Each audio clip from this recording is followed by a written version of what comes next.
There we go. Welcome to Thrive After Teaching. Today we have Kate from Rocket Lingo, and she's going to tell us all about what she does now. She does part-time teaching. Is that right, Kate? Well, sort of, not officially. A little bit of tutoring and supply teaching. Okay. But so what is it? What's your teaching experience? Let's begin there. So I qualified as a primary school teacher in 2010. 2010? Yes, goodness me, long time ago. So I had a whole other career before. I worked in events and in experiential marketing.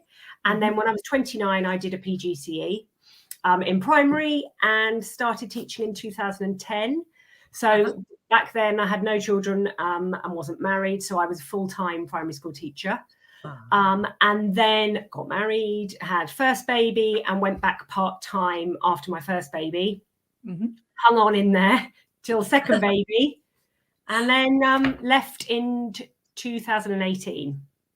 Okay, wow. So it's your family that was your why to not teaching? Yeah, I think it was. I mean, you know, I loved teaching, and as a lot of teachers, you know, I went into it because I really wanted to have a rewarding job and I wanted to work with children.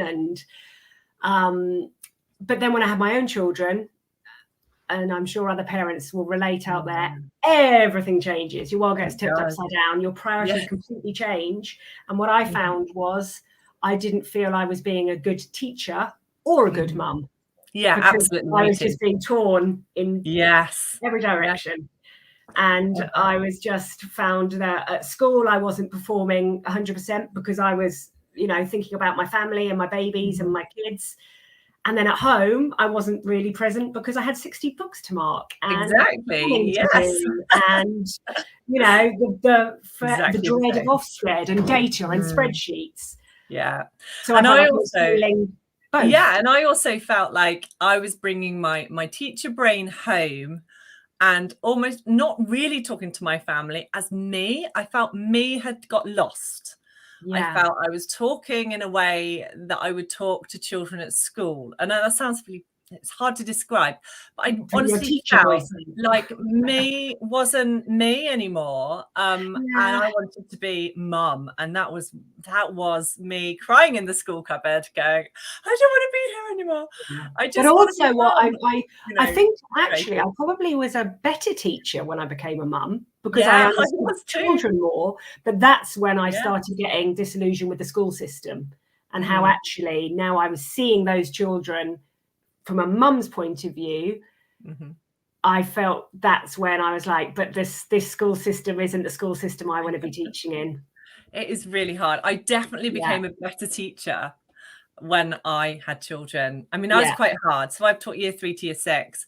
And, you know, if a child was crying, I had no sympathy. I had I didn't care that child was crying, but after I had children, oh my goodness, I wanted to cry with them. I get the tissues, I work out what's really is the problem. But I also think going back to feeling disillusioned about the school system, I didn't have time to deal with a crying child. No. You know, and that's so awful, isn't it? An awful thing to do less empathy in. I've got children at school now. My daughters are in reception in year 2 now, and that makes me think if a teacher ever didn't have time for them because they were crying, that's awful. But you're so stressed, and you've got this lesson to get through, and you've got this criteria to meet. Are they following the success criteria? We don't have time for tears. No, but you want to, and it's that pulling of.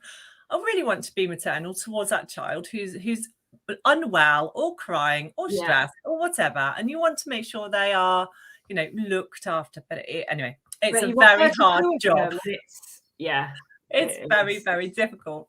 So so that's why we left. So what is it? What in your experience of teaching has led you to create a business with a passion is what I'm trying to say. Well, so when I went back after the second maternity leave, and I knew I wanted out, but I was kind of riding it out to get, you know, the full maternity leave.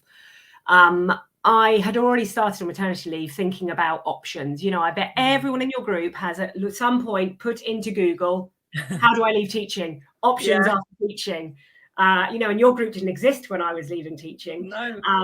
And on maternity leave, I'd started taking my daughter to, you know, a load of different baby groups. We were going to baby sensory, we were going to baby yoga, all the different groups, you know, that are around. And I started thinking, do you know what? I could do something like this. I could do one of these groups. I could use my teaching experience, but I thought, but I don't just want to do, you know, that the market was oversaturated with baby yoga and baby sensory and baby massage. So I thought, well, what could I do that is in like that I could work around my family, but is different and not quite out there. And I've always loved languages. And I was always, you know, in school, I was always the one that did the languages. So me and colleagues would share. I'd do all the Spanish, someone would do all the RE, someone would do all the music. You know, we kind of went with our specialisms. So I always did all the Spanish. I was the subject leader for the MFL. And I thought, why don't I think about using that as my niche, languages as my niche? So I started looking around at setting up my own business. But, you know, I was still pretty entrenched in the school system and the stress of that. So I didn't just want to jump from being an employed teacher to a completely self-employed business owner, because that felt huge. Yes.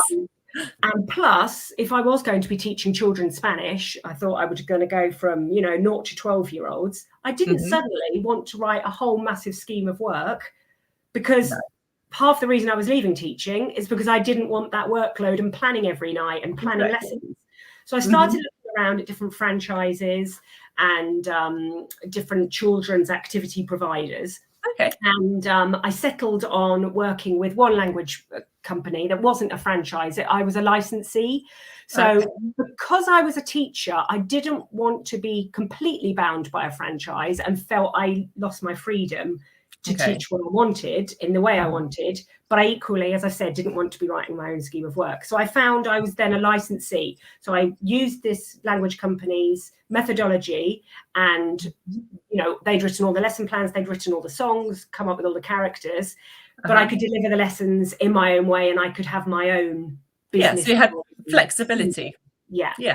So that's what I did for 3 years. So I signed up as a licensee to this company, and I set up a company. My first business was called Lingo Lions. And you know, locally where I live in Norfolk, I did toddler classes, baby classes, after school clubs. And I did that for 3 years until the pandemic hit, which was for face-to-face classes. All gone. But that sounds like a really good transitional journey from teaching. So you've taken your passion and you put it into creating an income effectively, but you found your route in which to do that, which suited you for 3 years. Did you say 3 years? Yeah, 3 years I did that. And that's the thing. I think what I didn't want to do was just kiss goodbye to that teaching qualification. Yeah, absolutely. Like go and work in a supermarket or something, which, you know, I think we've all considered at points. We had a conversation before we came live about, you know, if you add up your wages and the hours you put into teaching, you could probably go and get a job in a supermarket. But I knew that wouldn't fulfill me, and I didn't want to waste that teaching qualification. But I wanted to use it for good and on my own terms, which I did in my first business, and now what I'm doing in the business that I've just launched. So, and what is that? Wow. So when the pandemic hit, my face-to-face classes went. So I discovered Zoom like everybody else, and I did manage to do quite a successful transition onto Zoom. Oh, that's good. Lots of my customers stayed with me, and because I was no longer bound by geography, I could open it up. So I actually got new pupils, and I really enjoyed doing that for a while. Probably did that for about a year actually, and then in May last year, I decided again. I had another thing whirring around in my head, and I know once I get an idea whirring around in my head, I'm gonna have to do it. That's it. So I started hearing a bit about passive income and semi-passive income, which is kind of, you know, going around the online business world at the moment.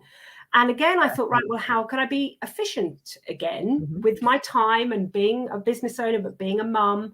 And so I started to think about a Spanish subscription box. Because I knew I wanted to leave the company that I was licensed with, but I had a clause in my contract which meant I wasn't allowed to teach Spanish to children for 12 months. So not to break the clause of the contract. I thought, so I've got to use that Spanish, but I can't just set up my own teaching Spanish. Okay, yeah, I understand, yeah. So I decided to launch Rocket Lingo, so brand new name, rebranded it completely. And I have just launched, it's a children's Spanish subscription box. Fantastic. So again, it's using my knowledge as a teacher, because I really carefully designed the boxes to include all sorts of different learning activities to appeal to all sorts of different learners. So kinesthetic learners, auditory learners, visual learners. So that's all my teaching experience coming into the box. Gosh. And they still get an element of me, because I've set up QR codes to get, so there's videos of me helping with the teaching as well. So that's brilliant. so I had a Christmas one-off box, and I've just launched a monthly subscription this week. So I'm going to do different themes every month. A Spanish activity box gets delivered to the children. So it's a box that people can subscribe to, and they get it every month. Yes. So it's and there are in the business world, especially teachers, there are lots of examples of teachers doing this and putting their expertise in a box, and they are selling them. And this is an idea which I think many teachers don't even consider.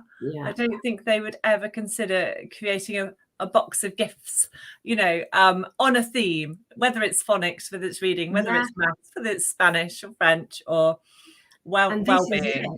I think these are real businesses. I think there's a real place for it. In America, the subscription box industry is massive. And it's it's slowly catching on over here. And I just think we've all changed the way that we see the world since the pandemic. We'd never have thought we would be doing Google Classrooms and Zoom lessons and I think people have realized that children can learn in so many different ways now. It doesn't need to be a traditional classroom setting for children to learn, and they're much more open to ways of learning. And so I think this is just another way that teachers could use a niche that they've got and a skill that they've got, because let's not forget how many skills there are for teachers. Exactly. And I'm just going to do a shameless plug here. Part of my workshop I'm going to be doing a unit of that, a module of that is about you and what, and just appreciate all the skills that you have. And it's not just, the ones when you enter the school building, it's actually you as a whole as well. So if you have a skill for, well, obviously have a languages skill, but anything at all, it can all be used. And, it's so important to sit down to reflect on who you are and whether you are a person that likes working online or whether you're more of a practical making, the physical product person, whatever it is, because we have our own way of doing things as well. We can list all our skills, but if you just look at you and what is it that you really want to do. And I think that, you can really think about how you can use everything you've learned as a teacher, but also, as you said, what you're like as a person.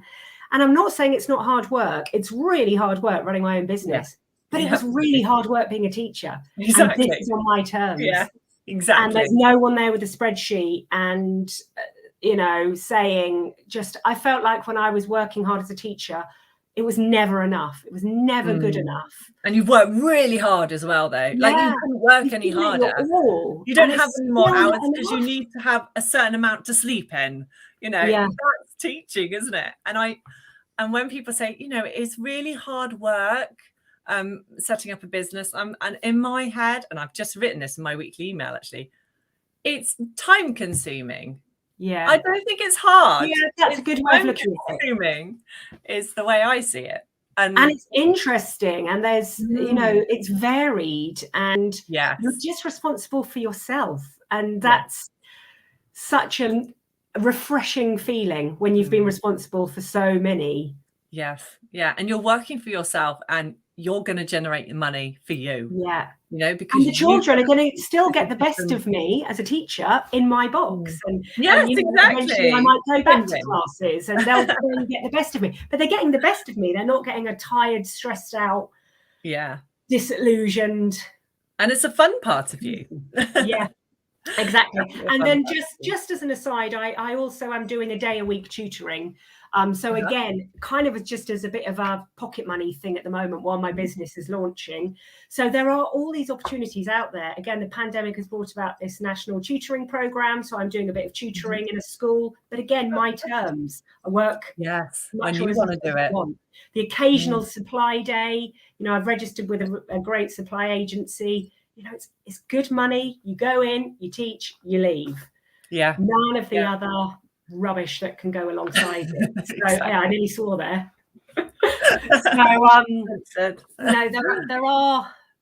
There are options. There's lots of options. So I did a bit of intervention cover before I decided to finish completely.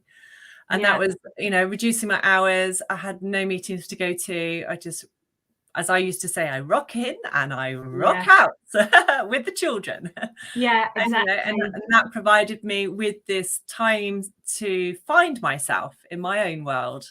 Yeah, so it doesn't need to be, you can feel quite trapped, I think. I remember before I was leaving, I was like, I feel quite trapped. But there is a way. There is a way out. If that's what you want. There is a way. And, we're both proof of that, aren't we? And I know countless other teachers I have met since I started my own business that they're happy, aren't they? Yes, and have started their own business and are so much happier. They are so happy. Yeah, you can get out. I do believe in thinking about coming out of teaching before you hand your notice in, before you actually leave. You know, do create this plan and do spend time on your own thinking about what you want to do, because that is the hardest thing of leaving, going, what do I do now? Like I did. I was like completely lost, but luckily I did a bit of supply. But I had no idea. And you need that time, I think, for your brain to calm down, for your brain to actually come out of that high flying impact of life of teaching. And once you've calmed down your brain, then you can absorb all these other options and actually be really excited about your future. And that's probably what happened to me. And I had that time because I was on maternity leave. I did too. So, and I think that happens a lot for teachers. They go on a maternity leave, and that's when they have that time that you were just talking about to think. And to actually see, because when you're in the day-to-day job, you're just firefighting constantly. It's very hard. Thank you, Kate, for coming in today. Pleasure. And if do reach out if anyone in your community wants to chat to me further. My inbox is open. So thank you. And we can find you obviously in Thrive After Teaching community on Facebook. Yes. And underneath here inside Facebook, we can post your link to Rocket Lingo, where fabulous. And you're on Instagram. If you've got children of primary school age and you think they'd like to have a go, then come and have a look. I've got some exciting, really amazing stuff in this month's box, and I've just announced a freebie for the next 15 people who sign up. So check out sooner rather than later. Oh wow, that's amazing. Well, it's so exciting. Well, thank you very much for coming in. Thank you for having me, Zoe. Thank you. Pleasure. And good luck to everybody. Thank you. Thanks a lot.